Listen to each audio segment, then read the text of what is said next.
नमस्कार दोस्तों, स्वागत है आपका मार्केट ज्ञान चैनल में। तो इस वीडियो में हम कुछ ऐसे स्टॉक्स के बारे में बात करने वाले हैं जो आज के दिन न्यूज़ में रहे, अपने किसी ऑर्डर्स की वजह से या कोई किसी दूसरे कंपनी के साथ या गवर्नमेंट के साथ कोई डील साइन की या इनको कोई कॉन्ट्रैक्ट्स मिले हैं।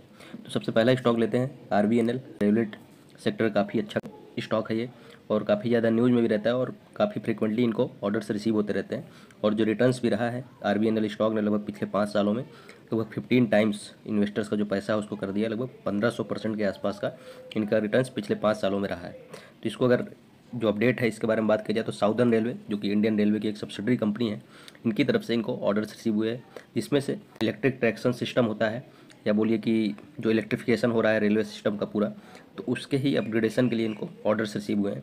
पहले जो ट्रैक्शन सिस्टम था 1x25 किलो वोल्ट का, उसको अपग्रेड करके 2x25 किलो वोल्ट करने वाले हैं। तो इसी के अपग्रेडेशन के लिए इनको ऑर्डर्स रिसीव हुए हैं, जिसके कंप्लीशन का इनको टाइम दिया गया है 24 मंथ्स का। और जो कॉस्ट रहने वाली है इस ऑर्डर की वो लगभग 143.37 करोड़ के आसपास की रहने वाली है। मतलब 143 करोड़ के आसपास का ये टोटल जो ये अपग्रेडेशन का इलेक्ट्रिक ट्रैक्शन सिस्टम के अपग्रेडेशन का जो ऑर्डर रिसीव हुआ है कंपनी को, उसकी फाइनेंशियल वैल्यू रहने वाली है। इसकी अगर लोकेशन की बात करें, सालेम डिवीज़न पड़ता है साउदर्न स्टेट्स ऑफ इंडिया में। तो वहाँ से इनको इस ऑर्डर को या इस वर्क को एग्जीक्यूट करना है। अपग्रेडेशन के बाद जो ये ट्रैक्शन सिस्टम है वो कैपेबल हो जाएगा लगभग 300 million tons of loading easily ये लोग ट्रांसपोर्ट कर पाएँ। इस वजह से इनको जो है लगभग 143 करोड़ के आसपास के ऑर्डर्स रिसीव हुए हैं।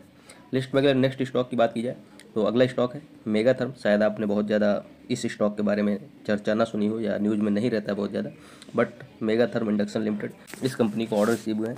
इसके अगर ऑर्डर डिटेल की बात की जाए, इस प्रोडक्ट के लिए इसको ऑर्डर रिसीव हुआ है, उसमें से इंडक्शन मेल्टिंग और रिलेटेड प्रोडक्ट्स जैसे कि मेटल कास्टिंग इंडस्ट्री में यूज होता है। इंडक्शन मेल्टिंग मतलब मेटल को मेल्ट किया जाता है और उसके बाद उसकी कास्टिंग की जाती है, डिफरेंट शेप्स दिए जाते हैं, जैसे आयरन हुआ, स्टील हुआ। इस इंडस्ट्री में उस मेटल को पहले मेल्ट किया जाएगा, लिक्विड फॉर्म में कन्वर्ट किया जाएगा, उसके बाद कास्टिंग का यूज करके डिफरेंट शेप्स में उस मेटल को कन्वर्ट किया जाता है। तो वही इंडक्शन मेल्टिंग मतलब इलेक्ट्रिफिकेशन के यूज करके मेल्टिंग की जाती है। एक तो हीटिंग करके मेल्ट कर सकते हैं मेटल को, दूसरा इंडक्शन मतलब इनको इलेक्ट्रिसिटी को यूज करके मेटल को मेल्टिंग की जा सकती है। इंडक्शन मेल्टिंग होती है, उसके रिलेटेड जो प्रोडक्ट्स हैं से पॉसिबल हो पाता है कि उस मेटल को मेल्ट किया जा सके। उसी प्रोडक्ट के लिए जो है कंपनी मेगाथर्म को ऑर्डर्स रिसीव हुए हैं। इन ऑर्डर के अगर फाइनेंशियल वैल्यू को देखा जाए तो लगभग 53 करोड़ के आसपास की रहने वाली है और इसके जो कंप्लीशन का टाइम दिया गया है लगभग 6 to 8 मंथ के आसपास का, मतलब विदिन 6 to 8 मंथ ये प्रोडक्ट इंडक्शन मेल्टिंग के जो काम आने वाला है उसको सप्लाई कर देगी कंपनी मेगाथर्म। और ये इसकी जो फाइनेंशियल वैल्यू है, जैसा कि मैंने पहले बताया, 53 करोड़ के आसपास की रहने वाली है। नेक्स्ट कंपनी है लिस्ट में अवेंटल। ये शायद आपने सुना होगा क्योंकि न्यूज़ में भी काफ़ी ज़्यादा रहती है और काफ़ी अच्छा रिटर्न्स भी कंपनी बना के दे रही है और अच्छा सेक्टर भी है इनका। डिफेंस सेक्टर से रिलेटेड कंपनी है। डिफेंस सेक्टर की बहुत फेमस या बहुत एक तरह से आप बोलिए कि कोचीन शिपयार्ड है, मझगांव डॉक है, जो डायरेक्टली शिप्स की मैन्युफैक्चरिंग करती है। वैसे सेगमेंट में नहीं इन्वॉल्व है, बट जो उन शिप्स की मैन्युफैक्चरिंग के लिए जो पार्ट्स की रिक्वायरमेंट होती है उनकी सप्लाई जरूर करती है अवेंटल कंपनी। तो इनको गोवा शिपयार्ड लिमिटेड से एक ऑर्डर रिसीव हुआ है। सेटकॉम मतलब सैटेलाइट कम्युनिकेशन के लिए जो भी इंस्टॉलेशन, कमीशनिंग और जो भी इंस्ट्रूमेंट्स की रिक्वायरमेंट होगी उन सबको सप्लाई करना है यहाँ पे। सेटकॉम मतलब सैटेलाइट कम्युनिकेशन के लिए जो भी डिफेंस इक्विपमेंट्स होते हैं, जैसे शिप्स में कम्युनिकेशन के लिए सेटकॉम्स इक्विपमेंट्स यूज किए जाते हैं, तो उनकी सप्लाई कंपनी करने वाली है गोवा शिपयार्ड लिमिटेड को। और इसके जो कंप्लीशन का टाइम दिया गया मई 2027, मतलब आज से अगर देखें तो लगभग 2 साल के अंदर में इस ऑर्डर को एग्जीक्यूट करना है।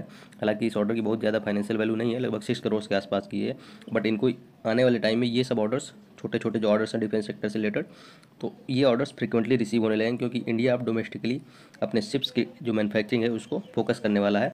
और सारे जो प्रोडक्ट्स हैं, जो भी पार्ट्स होते हैं, रिक्वायरमेंट होती है जिनकी, तो सारा डोमेस्टिकली ही परचेज करने वाली है बड़ी जो डिफेंस सेक्टर की कंपनी है।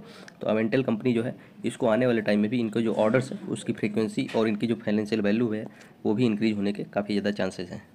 तो नेक्स्ट कंपनी अगर देखें तो Aristo biotech and life sciences limited. इनकी अगर ऑर्डर्स की बात की जाए तो इनको एग्रोकेमिकल्स की सप्लाई करना है, जैसे कि बहुत सारे फर्टिलाइजर्स या पेस्टिसाइड्स होते हैं उनमें केमिकल्स का यूज किया जाता है, तो उनको ही एग्रोकेमिकल्स बोलते हैं। नेशनल फर्टिलाइजर्स लिमिटेड को इनको डिफरेंट एग्रोकेमिकल्स जो कि फर्टिलाइजर्स और पेस्टिसाइड्स में यूज होने वाले हैं उन प्रोडक्ट्स को सप्लाई करना है अरिस्टो बायोटेक को। और इसकी जो फाइनेंशियल वैल्यू है लगभग 8.6 करोड़ के आसपास की रहने वाली है और पेमेंट टर्म मतलब 90 डेज़ के अंदर इनको पेमेंट भी कर दिया जाएगा। और जो सप्लाई है ये लगभग सितंबर 30, 2025 तक कंप्लीट कर देना है।